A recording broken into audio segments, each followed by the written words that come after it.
Hey everyone, it's Raghu back with Mindrolling on the Be Here Now network with two of the most elemental people, Duncan Trussell and Natasha Leggero, without whom there would be no Be Here Now network.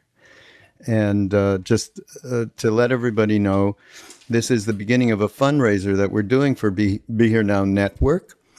And if you just go to BeHereNowNetwork.com and click at the banner, you'll be taken to a page which has all sorts of different rewards, kind of like an NPR thing. And you just choose something, and that will go a long way to helping support the network and all the podcasters. And I really thank you two guys for being here and helping with this. And as a result of that, there's mind-rolling T-shirts that I don't think I've given either of you that are going to be sent forthwith to you. Wonderful. Okay? There's beautiful mind-rolling T-shirts. I wish I was wearing one. So yeah, everybody out there, take a look at all of the lovely rewards, and if you can, help us out, and if you can't, just give us some love and feedback.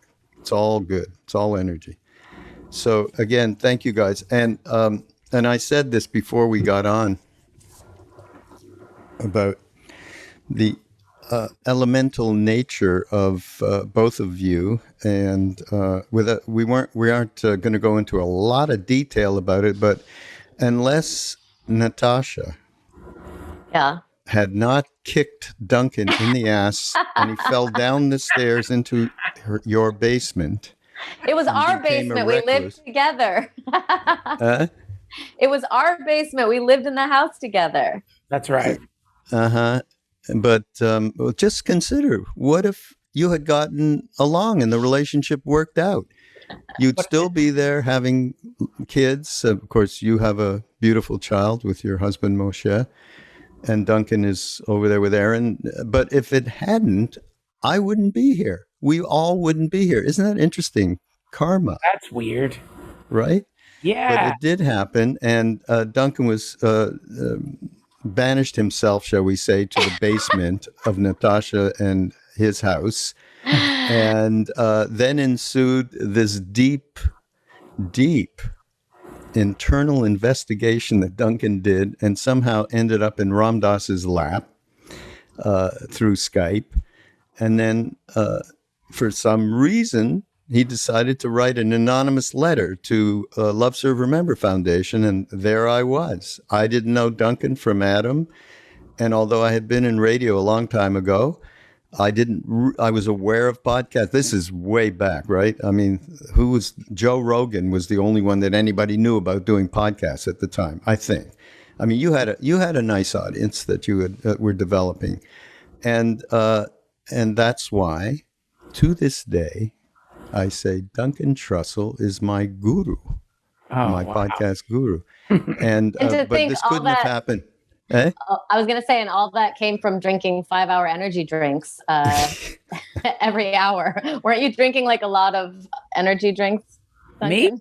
Me? Yeah. Was I? I just remember you were always kind of like, you had a lot of like energy. I don't remember that.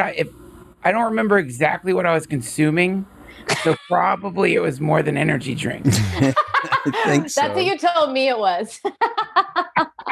I think wow. So. And of course, and I still say, and you are primary to this story, Natasha. So we are in our 4th anniversary of this network, Be Here Now Network. Okay.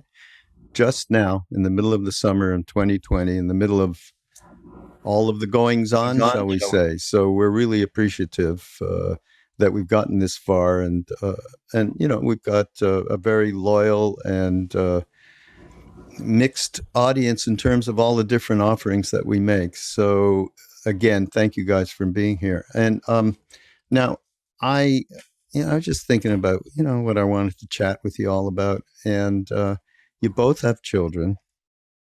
Very young children, couple of years old each. And I was just, I don't know if you know who the Dalai Lama's translator. He does, obviously now he's not coming back to the States. He just turned 85, by the way. Happy birthday, His Holiness. And his name is Thupten Jinpa.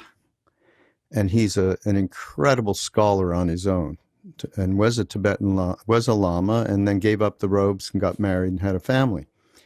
So I did a podcast with him quite some time ago, a couple of years ago maybe, and I was just looking back at some notes, and interestingly enough, he was talking about, with everything that's going on, and his particular comment was, to the naive eye of someone who grew up in a poorer part of the world. I mean, he was a refugee, he came from Tibet to India. I don't know if you know it, that most of these people were put on road gangs, building roads up in the north of India. I mean, it was a very tough life. I think he lived in a camp, actually. And at first glance, people in the West seem more confident, efficient, better able to take care of themselves and enjoy life. But that all is not as it seems, as we well know. People neglect their basic needs for sleep, nutrition, and drive themselves harder and harder at work because they don't know how else to find validation as human beings. People lash out or shut down when they are criticized because they are all too ready to believe anything bad about themselves. But at the same time, they can't stand to hear anything bad about themselves because they lack a sense of self-worth to balance it. People feel anxious and depressed and desperate, and they don't know what to do, and they blame and berate themselves for this too. So he's talking about, also the economic system of Western capitalism, and we see what's going on these days with that, and the inequality and the racial injustice. And he goes on about all of it. And then he says something, this is what caught my eye, just in terms of talking to you guys. He suggests the question, considering all of this, what do we want for our children, right? As a way of revealing some universal values, which he centered around this wonderful African phrase. I don't know if you know what it is. It's called Ubuntu.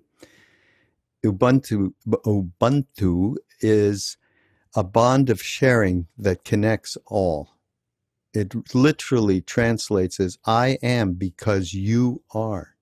And it's all about human values of compassion and humanity, which is what he was suggesting.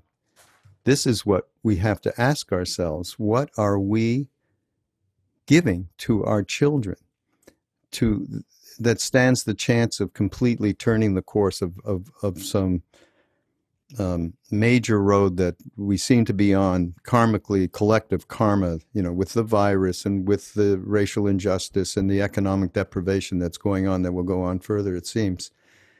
What do we want to pass on at this time? And I'd say one other thing we talked about, you just said His Holiness is 85th.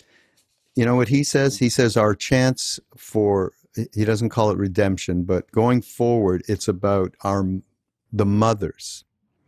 It's about the mother and that mother passing on love and compassion to a child. That will change everything. And so that's certainly one, everybody would say, grand premise. But what do you guys think, about this with both of you having 2-year-olds, right? And with everything that's going on? One thing that just came to my head is, that's really beautiful, but I know that I want her to be optimistic. And I was just thinking, I'm not that optimistic. So how do you pass down optimism in such a negative world? I mean, I am around her. I should be around my life, but I do feel that, with the environmental ravaging that's going to happen, I also worry that our generation of kids might hate us. Like, how did you let that happen to our world, And I think that just really teaching them about the environment, obviously all of the other things that you said, but just trying to make them crusaders, I think. What do you think? I was reading something Chogyam Trungpa Rinpoche about this very thing saying, if you want to before you get into any of the isms, communism, capitalism, socialism, first figure out if you can find harmony in your family. And that if we can figure out a way to become harmonious with the people we live with, then there's hope in the sense that I think Ram Dass was so good at bringing everything down to something quite pragmatic, which is the best thing you can do for the world is be great to the people around you. And the best way to be that is to work on yourself. And for me, that means when I'm with the baby, as much as possible, trying to be in the moment with him, dropping my agenda, letting go of my 8-hour energy drink energy, and just fully being there with him. And if I'm meditating every day, or if I'm checking in with myself, then at least I know I'm fucked up. At least I know that I'm angry. At least I know that the reason I'm running to make stuff a lot of the times is to escape from this sense of suffering. Because I think that's a thing that can easily happen as you start getting confused regarding the world. The world seems so toxic. The world seems so horrible. The world seems so, go on Twitter. It's like a feedback loop of negativity. But the whole time, really, what are you seeing? You're seeing something inside of you. You're seeing your own suffering. It's activating that. You know what I'm saying? One metric I use is how in the ancient days before the pandemic, how annoyed would I get when I was in the middle seat and someone's arm was touching mine? If I found myself really feeling completely fucked over by the guy sitting next to me, that's a good indication that really that has nothing to do with that arm. It's because I'm upset. To me, just that alone, with no sense of any fixing it, seems to at least sometimes make me a little less reactive. But I do think there's a really big challenge in being in the moment with your kids right now because of our phones. And I do feel like every time my kid looks at me, I'm doing this. And sometimes I'm with her for 5 or 6 hours, and I have things going on. And I do feel even though I try to only show her 2 hours of media a day, which is still a lot, I do feel like she's constantly seeing me on my phone. And I feel like I'm at war with tech. But it also feels very inevitable. Yeah. What feels inevitable?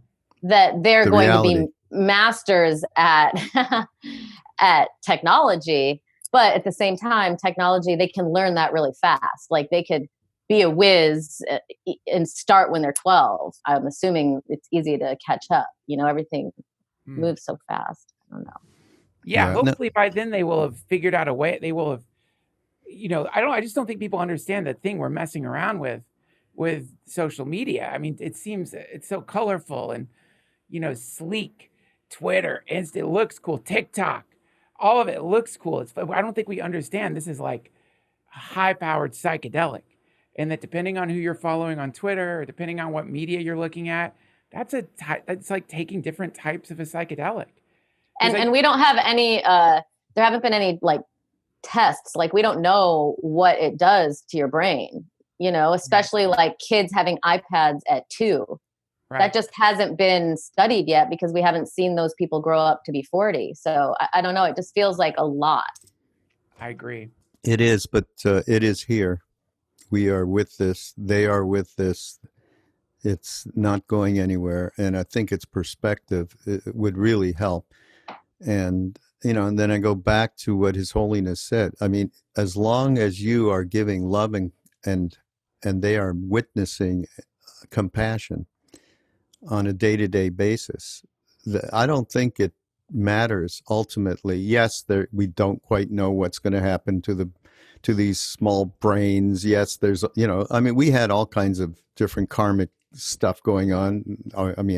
My generation, your generation, and so on.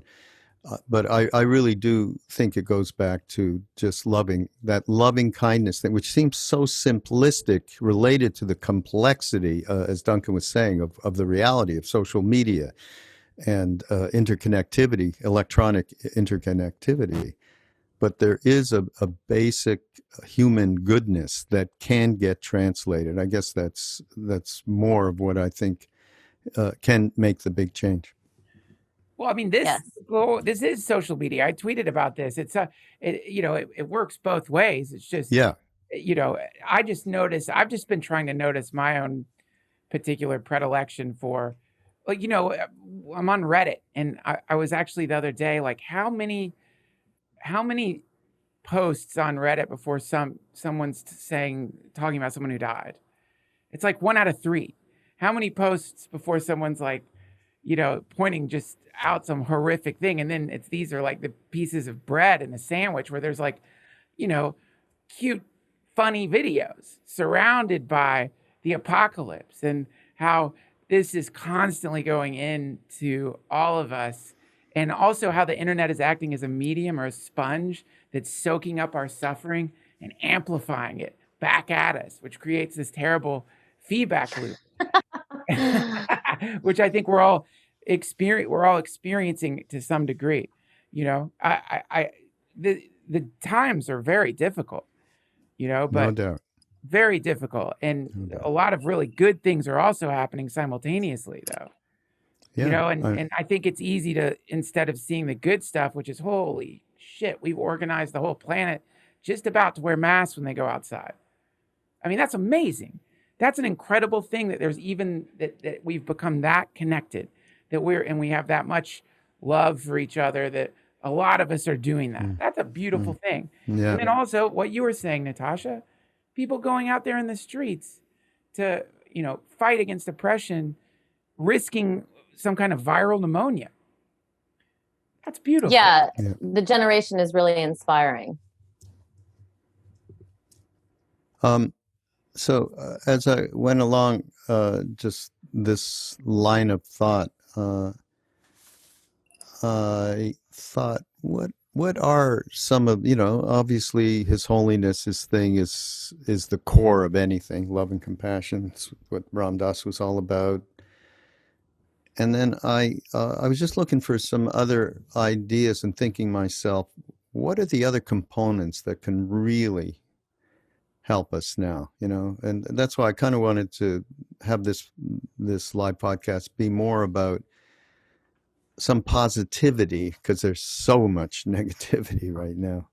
So it occurred to me, I remembered, so with the Buddhist vows, there's 3 vows, right? I take refuge in the Dharma. I take refuge, first I take refuge in the Buddha, second to the Dharma, the law of things, and third, Sangha, community, satsang. So Ananda, his chief disciple, went to him and said, well, out of those, what do you consider is the most important out of those 3? And he said, Sangha, satsang, community. And he said, having good friends is the whole of the holy life. He said, friendship is the most important element in the spiritual path. Everything else flows from it.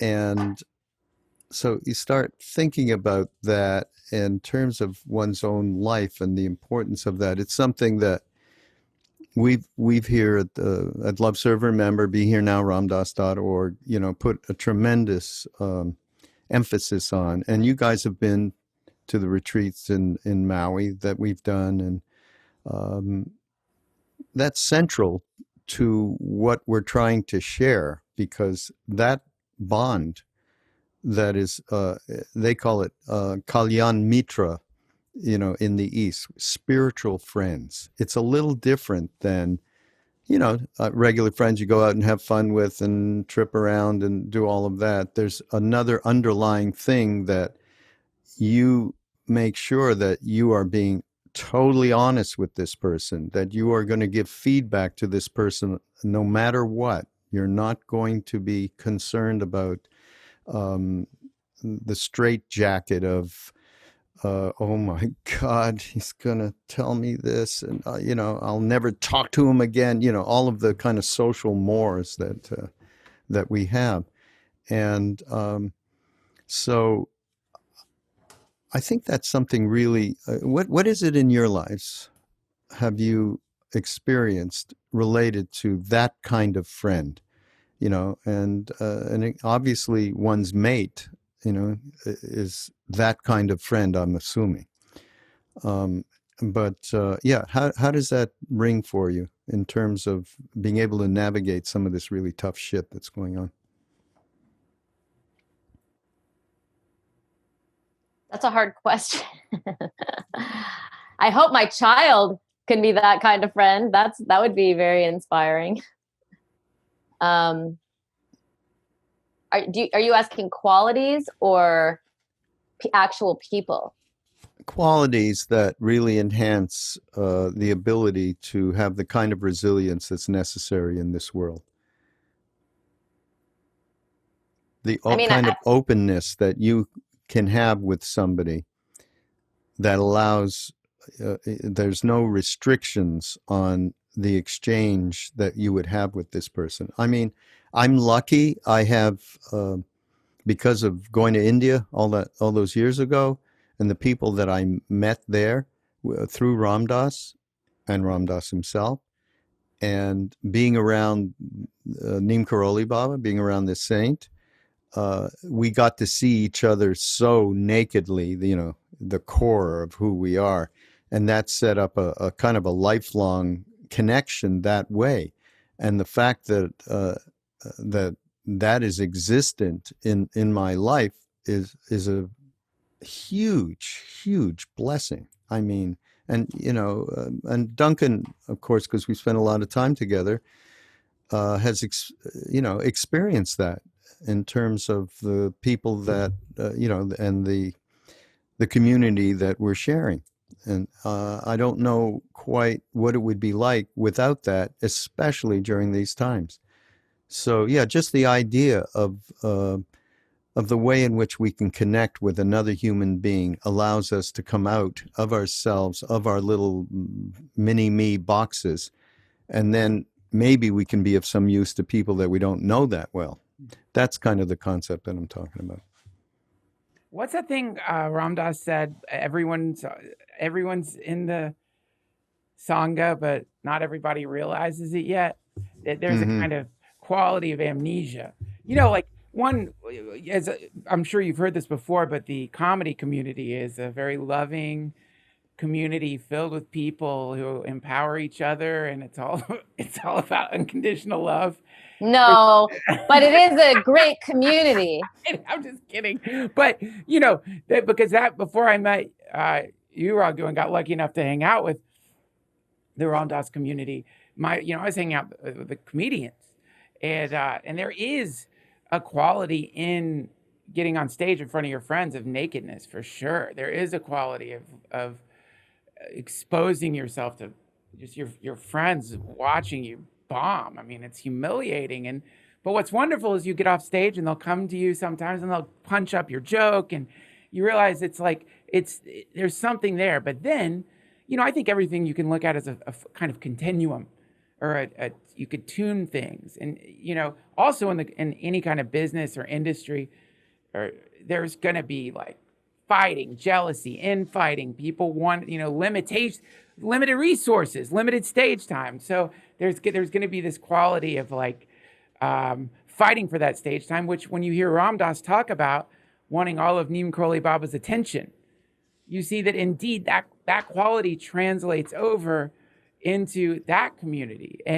But it somehow gets a little more refined in the sense that Ram Dass wasn't upset because Mitzi wasn't giving him 15 minutes on Thursday to work on his new hour. He was upset because he couldn't have all the attention of this awakened being. And I think probably there's even more refined states of it, I would imagine. And clearly there's horrible versions of it that go all the way down to probably the hell realms, where it's people just eating each other's eyeballs, and it's a continuum. And this is why I love when Chogyam Trungpa says, confusion is a condition of enlightenment, meaning that you almost can't escape you can't escape it. If you're aware of your confusion, then you're already on the continuum, because that awareness, what's the awareness of your confusion? And how far does that stretch out? And that's you too, not just the confusion. Similarly, you know, I think one of the things you're saying, I just start thinking like, God, I need that kind of community. I want friends like that. I feel like I'm not a good friend. I just started feeling all guilty. I started feeling like, oh, man, Me too. it was like a bummer, man. You're like making me feel like, oh, I got to be better to the people around me, and I need to move to India, and I got to find this guy. But really, I think like also within it's more about like having the eyes for the beauty, having the eyes for the love, even with your most difficult friend. You know, have because instead of tuning into their whatever the thing is that bothers you about them, always going back to that if you can. You know, you get to pick. Isn't that true, Raghu? And both are happening simultaneously. Your friend is an asshole. Yes, there are qualities of assholeness in me, for sure. And also, hopefully, okay, I'm completely, besides for me, you know, I think there's a lot, you can liberate yourself from the idea that you're going to find a perfect friend. And then maybe there you can start loving the people who are around you right now instead of scampering off to some hippie commune somewhere.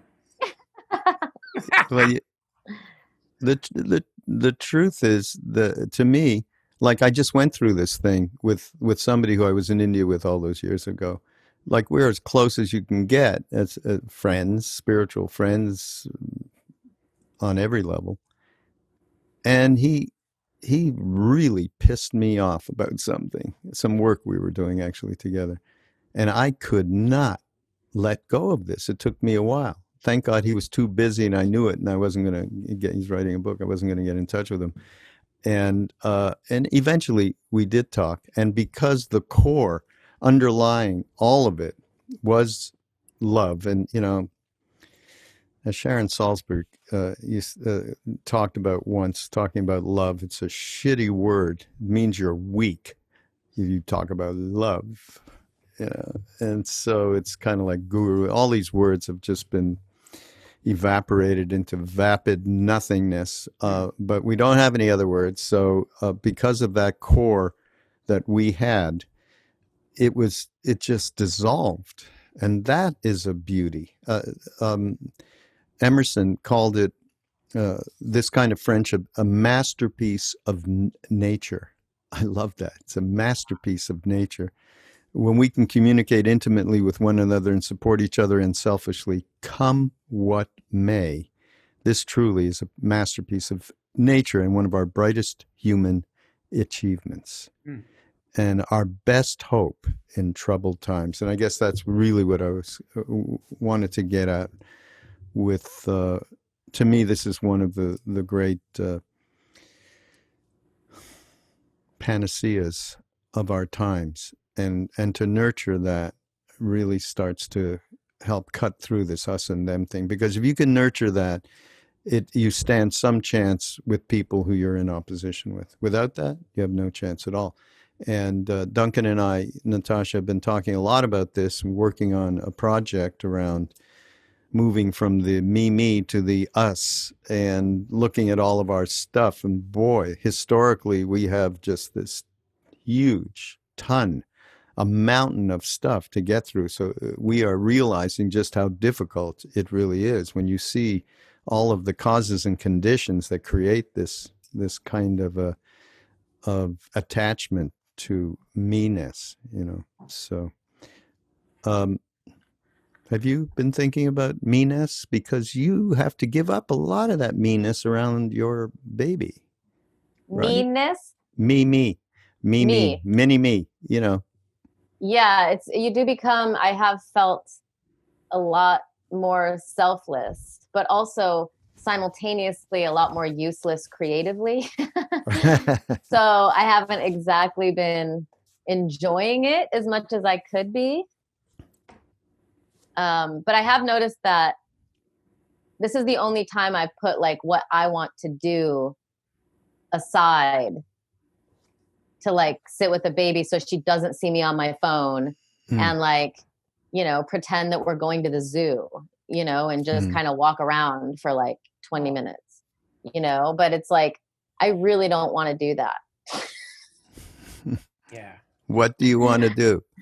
I want to chill. I want to read things that are like inspiring to me. Like I don't really have patience. I'm not naturally suited to like imaginary play. I don't know. I just never really, I don't really like other kids. Like I love her, you know, but I think that it's challenging in the best way. I mean, obviously, I'm honestly really grateful for this pandemic because I've spent so much time with her, like way more than I would have because I was working and I had a nanny and, you know, now I'm like spending all of my time with her. So that's a real gift.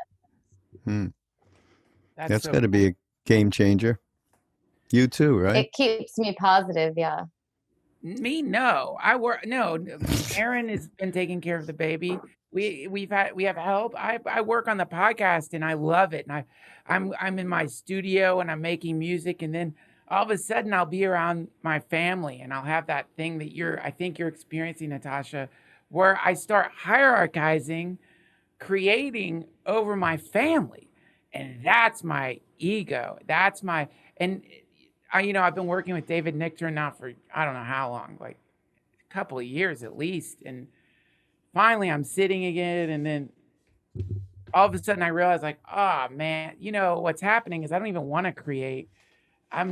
A lot of the time I'm just running away from suffering. You know, I don't want to suffer. I don't want to feel bad. So if I'm making something or have some sense of creative output.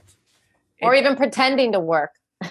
Yes. Yeah. You can kind of flee from that open-heartedness you get. When I'm with a baby, my heart's always breaking. You know, he's the most beautiful kid I've ever seen in my life. And I don't mean that in some schmaltzy way. I mean, it brings me back to my childhood, my relationship with my family.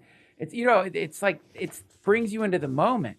And of course you want to get on your phone, because who the hell wants to sit in the moment with all your stuff and this beautiful, innocent child and you know what I mean? And all of what it means to have a kid, you know, Grim Reaper's not far behind your kid, you know, you're all leaving this dimension pretty soon. That's okay.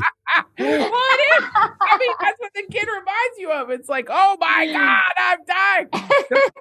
But I'm just saying, like, the child, the family, I think you're clearly and I mean this, Natasha, you're clearly doing like really good work that you have. No, I'm looking for a nanny. I just haven't found one yet.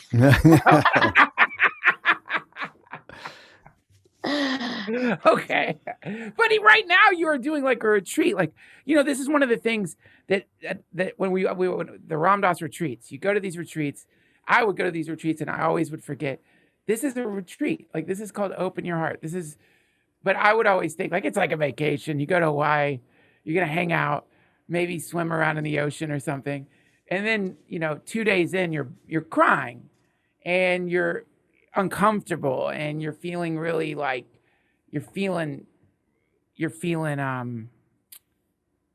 what's really going on with you, you know. And that, I think, is something that sometimes it's really good what's going on with me, but sometimes it's not at all, you know. And I think that dealing with that stuff, putting away all your tricks to get away, to distract yourself from it, and especially what you're doing, Natasha, to recognize like, oh yeah, my agenda, whatever that was, I am putting that on the shelf for a moment for love. What is that is, even if you're on your phone here and there or whatever, it's still just that in your mind you've clicked over into, oh, there's something much bigger than me. Wow, that's incredible. I think that's amazing. I think that's what you were saying in the beginning about mothers. Yeah. No, exactly. You're doing exactly what His Holiness's prescription is. And here it extends. I found this other thing. It's from Buddhist teachings. The Bodhisattva, which is a being that promises to come back each incarnation in order until everyone is free, they are not going anywhere. Okay, that's putting other before self. So that's the idea. So the Bodhisattva clearly sees that no one can be happy or content while others are suffering. There is no individual awakening. No one can be happy, enlightened, unless everyone is happy and enlightened. self and other are not two truly different existing entities. They are mutually conditioned positions or concepts. And this is what's really interesting. This is from Norman Fisher, a great Buddhist monk. What we call a person is in reality a series of interactions and relationships. There is no atomized, freestanding person. This is completely obvious to the bodhisattvas. That is why love, compassion, and friendship are at the center of the bodhisattva path. That is why the Buddha of the coming era is called Maitreya, the Buddha of the practice of friendship. How about that? That's cool. I love that. And I do think this time during the pandemic has been nice to reach out to friends too. And I feel like I can have conversations with people on the phone. And I think that, people are starting to just kind of know who their group of people are. Yeah, absolutely. That's exactly that kind of depth. We're going deeper on all levels. We're going deeper. We're going deeper around racial injustice. I've been doing podcasts with various people, African Americans and other marginalized people, and I am like, it's extraordinary what I did not know, extraordinary, and so in one way, that horrific event with George Floyd that everybody saw. Talk about everyone connecting around something. It's like horrible that this poor man died. And yet, look at what he's done for everybody. And so there's a much deeper level that's going on because of pandemic, because of racial injustice, and also some of the economic problems that are happening and that probably are unfortunately going to get a little bit worse. And then we have, of course, our political situation and our election. So we are in the midst of some gigantic volcano that's erupting, on kind of a day-to-day basis. And that's why these points of view from Buddha are so terrific. They really are. There's a great story. If you remember, Duncan, when we were at a retreat with Robert Thurman. Yes. Remember? So he told this story that I found. He said he and his wife were at Trump Tower. It has nothing to do with anything, and they were with an Indian gentleman and a wealthy man having lunch, and he said, you've known His Holiness the Dalai Lama for so long. Have you ever seen him perform a miracle? Oh, this is perfect for you, Duncan. I'm dedicating this to you, the miracle man. Natasha, every time we talk about any kind of miracles from India that we experienced back in the day, he just absolutely cringes. So anyhow, have you ever seen him do a miracle? So I was taking my time, this is Robert, trying to think of what to say to him. Because you're not supposed to talk about exceptional things. But then his wife, Nina, pipes up, oh, many times. I was like, really? Robert says, so I see the floor. He was leaning forward in his chair and he says, well, what was it? And she says, well, I've been in many stressed situations with the Dalai Lama, and there were many people, and everybody kind of wanting time with him and a piece of him. And a lot of things going on. He's doing his representing of the Tibetan people and the Dharma and the Buddha and so on. And I have never seen him ever, in all of these situations, ever be with anybody where he didn't give them his complete and full attention. And that's a miracle. And he groaned, and he wanted a rabbit out of the hat. He wanted a flower of the Arctic or something. So and Robert said, that's the wisdom, the real wisdom, right? That's cool.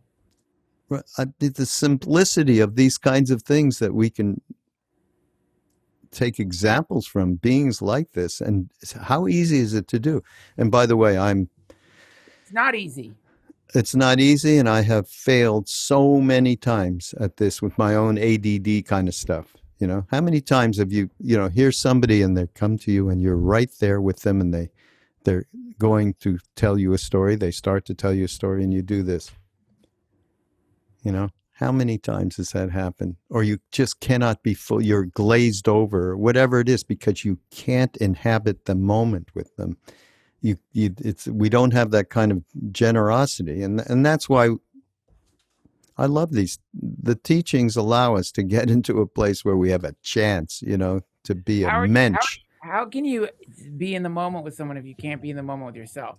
Yeah. How are you going to be in the moment with anybody else if you can't sit still for 5 minutes? How do you expect that you could ever?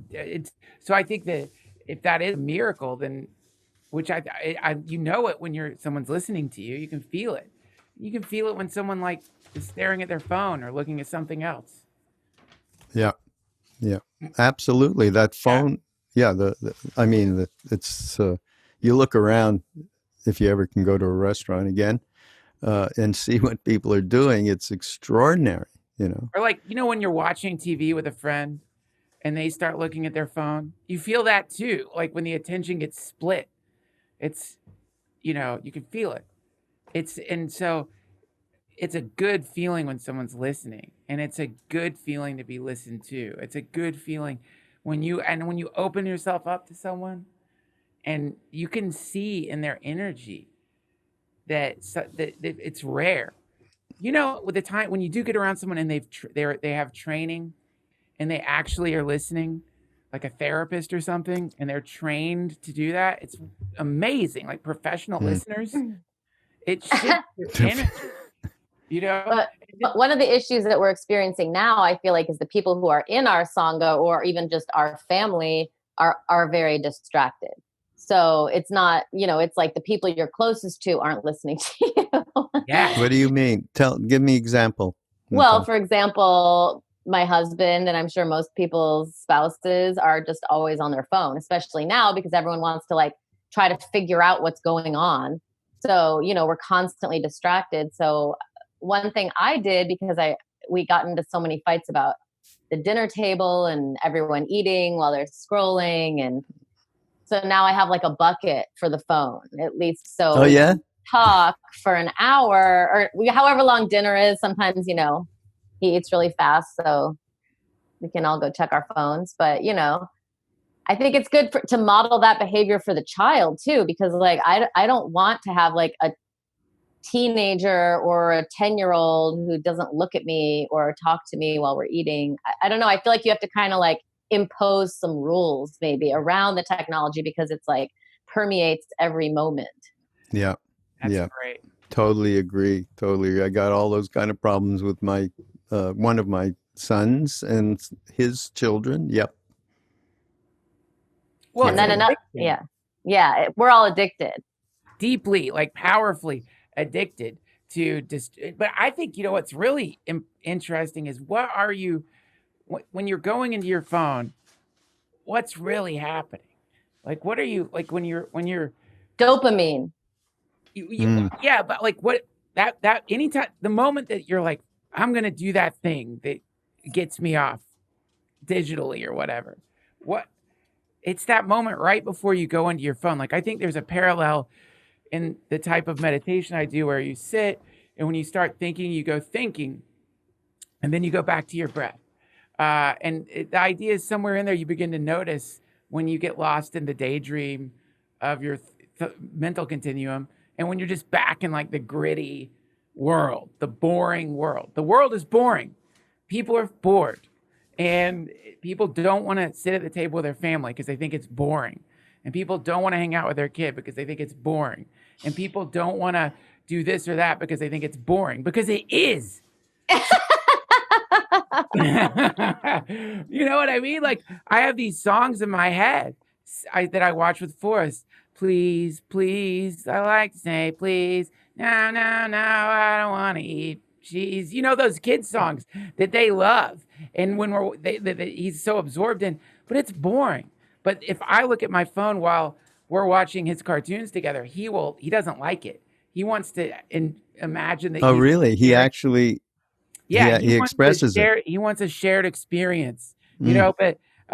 but anyway, all I'm saying is the boredom. That's one of the things like Mhm. David's really taught me is like, what is it? What is the experience of boredom? Because the experience of boredom is what drives so many of the mechanisms that are fucking up the world right now. People are bored, so what do? They buy something. People are bored, so what do? They do some weird thing that's to escape from that bored feeling. That's all I'm saying. And the phones are designed to unborify you, so to speak. So it's like the more time you spend being bored, maybe the better you become as a person. Oh, I like that. That's good. I like that too. Run to the boredom. Can you think of another word besides boredom, though? Oh, yeah, it's suffering. I mean, it's suffering. Boredom is another name for human suffering. It's the new name for suffering. So when you're saying I'm bored, you're really saying I'm suffering. But does that mean you're never going to love when you're in the moment with your child playing make-believe? What do you mean? Well, if you think of it as suffering. The suffering's very loud. And so, and it's all, I think the thing that I wish, there's this beautiful, I'm quoting Chogyam Trungpa too much. There's this beautiful. Never. Oh, there's a beautiful description of Padmasambhava, which is one of the Tibetan incarnation of Buddha, you could say. And so he appears in he's talking about like this enlightened child. And so he's saying, imagine a child finds a razor blade covered in honey and licks the razor blade. He's tasting the sweetness of the honey, but she's also tasting her own blood and feeling the pain. These are all happening at the same time. So, the boredom, the suffering is loud, but when you're hanging out with your kid, there's all that sweetness that they all happen together. That's what I'm saying. Like the boredom is just loud. It's loud, but you know what I'm talking about when you finally click in with whatever it is, and you're doing the work way more than I am, but it's not all boredom. That's what you start realizing is that if you just give yourself a few seconds in that state of going insane with your stuck in pandemic land or whatever, and you realize it's kind of nice. The spiders on the floor of my studio, the way the cords are hanging there. There's something poetic about it. But it also sucks. It's boring. I don't want to be stuck in a compound with my wife and kid. That's one true level. But there's another level that's like, I love them, and I'm so lucky that I have a place. They're happening at the same time. Well, we haven't talked about this, but relating with these obscurations like boredom or just suffering in general. But boredom is a good thing because sit down and meditate for 5 minutes, right? You immediately, you're not bored right away because your mind is going absolutely berserk. Yeah. But once you get into some kind of one-pointedness, that's kind of the next thing that happens is, what the hell am I doing here? This is bullshit. This is just empty nothing. And that's where, your phone might be right there. Well, let me just tap that. Oh, yeah, somebody just texted me. I mean, confronting this stuff without confronting it is the key. And it takes practice.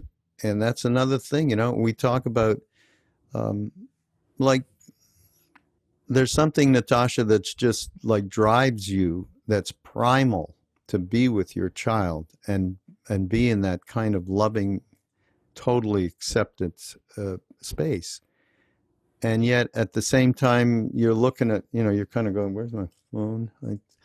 So that's happening. And so the next movement is awareness of doing that. And that is part of the practice of, as Ram Dass said, being here now.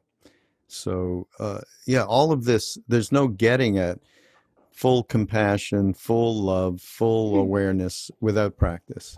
That's something we like to say all the time on these Mindrolling podcasts. And it's, it's like anything. I mean, you guys, you've got tremendous discipline in the work that you have done as comedians and as actors and podcasters. By the way, Natasha, do you have a podcast now? Yes, it's called the Endless Honeymoon Podcast. And yeah, my husband and I give relationship advice. Well, you're laughing, so I'm laughing. I don't know anything, but the way that you talked about the dinner table, that was funny. All right, Yeah. Okay. We're going to have everybody that URL up so you can check Natasha, because I didn't know that, and I should have done this at the very beginning. And I think many of you, this is just our instant promo for Natasha. What was the TV show? That was such a great show, the period show that you were on. What was it called? Another Period. Another Period. Yeah, yes. That was great. I saw some of that. And Duncan, since we're doing this now, Midnight Gospel, everybody, on Netflix. What a show. Great Rave show. reviews. Yeah. So if you haven't gotten it, go on and check it out. So I don't want to get maudlin, but well, we already are. So you are. Okay. I go back to what I said about what Sharon talks about love and how people think it. You talk about love, you're a weakling. I mean. We have some of that going on TV every day. People who consider anything like that is a weakness, and it's all about power. And Ram Dass spent his entire life doing the opposite. In fact, he used to say that when I first went to India, it was the power that got me. Power meaning how Neem Karoli Baba demonstrated he knew everything that was going on, and he blew me away by knowing shit that nobody could know and doing other miraculous kinds of things. And then he said, after I went back, I realized it was about the love. And there ensued, he came back to America and he shared that. And he shared that for the rest of his life till the last moment. Literally, because he died maybe 2.5 weeks after the last retreat we had in Maui. There's a beautiful video of that. Everybody, you guys that are working on show notes, put a link up to that of showing Ram Dass in, it's just an 8-minute thing, both in Taos and in Maui, last moments. So I found something that he said, and I thought, coming from him, where he really did the work, and he went through something that very few people, if you can imagine living 22 or 3 years after having a major stroke and being half paralyzed and doing what he did, it's pretty extraordinary. So he has the cred, and he can say this. So I am quoting him right now. I'm not interested in being a quote-unquote lover.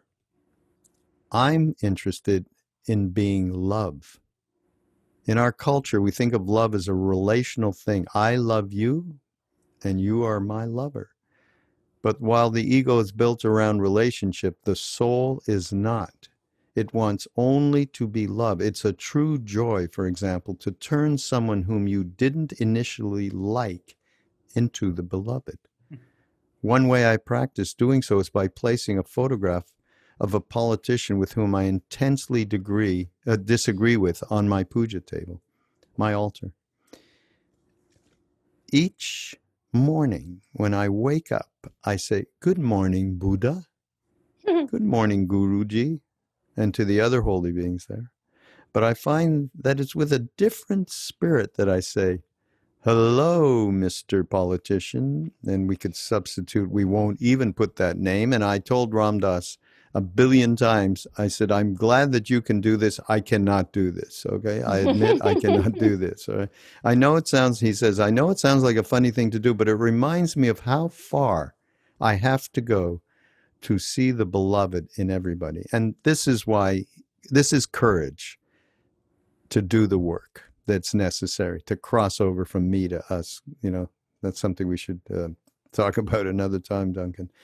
And he said, Mother Teresa has described this as seeing Christ in all his distressing disguises. When I realized that Mother Teresa was actually involved in an intimate love affair with each and every one of the poor and the lepers she was picking up from the gutters in India, I thought to myself, that's the way to play the game of love. And that is what I have been training myself for the last quarter century, well, half a century, as it turned out, to see and be with the beloved everywhere. And that's why his loving awareness meditation practice that he did that was the central part of his teachings over the last few years, is really a fantastic offering to all of us. And as I said, somebody who has the cred. This isn't just a bunch of words. Anybody who was with him in the last number of years got that. And got the thing like His Holiness. He, like, no matter what, if I'd be wheeling him around in his wheelchair and I'm trying to get through a crowd, he would put the brakes on if somebody wanted to talk to him, and I wouldn't. I was pushing. He was putting the brakes on. I was pushing, Oh, God. You guys, thank you so much for being here and being part of this, our little anniversary celebration, and also helping us out to put the word out to people that we're doing this fundraising for the network. There's so many great people on, that you guys know of, Jack Kornfield and Sharon Salzberg and Joseph Goldstein, our very famous Guru brothers and sisters who brought Vipassana meditation from the East, and Lama Surya Das and Roshi Joan Halifax. I mean, there's such a plethora, and Krishna Das, and of course Ram Das. I'm still pulling excerpts out and doing intros, which is how Duncan turned me on. Why aren't you just getting something you love of Ram Dass and introducing it? Why aren't you doing that? That's how this whole thing started, and here we are, And so again, you guys out there, just go to BeHereNowNetwork.com. There's a banner at the top. You can, or ramdas.org as well, and just click on it and go over and see what you can do to help.